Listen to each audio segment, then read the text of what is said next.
My name is Aleksandra. I am at Dr. Sharma's clinic, and I'm here for the profound laser. That will hopefully tighten my face and make me look 20 years younger.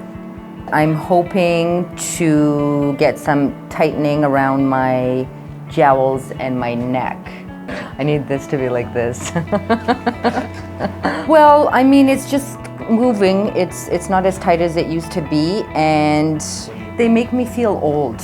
I feel like I'm looking old, I'm looking gaunt.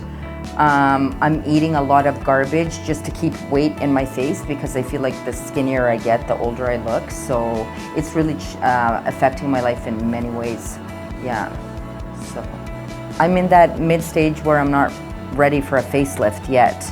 Most doctors don't want to do one on me right now, so this is probably my best option for now.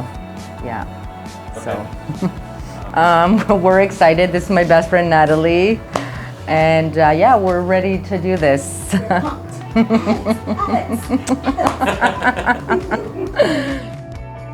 I've seen Dr. Sharma for other procedures and he's amazing, so I trust him.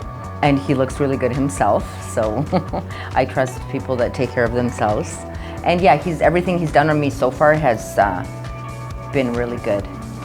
Yeah, I trust him. Yeah. I'm a little bit nervous, but I've discussed everything with Dr. Sharma and with Alex, and I'm feeling pretty confident. So yeah, I am nervous, though I can't lie. I've never had laser before, but I've seen the before and after pictures, so yeah, I know what to expect.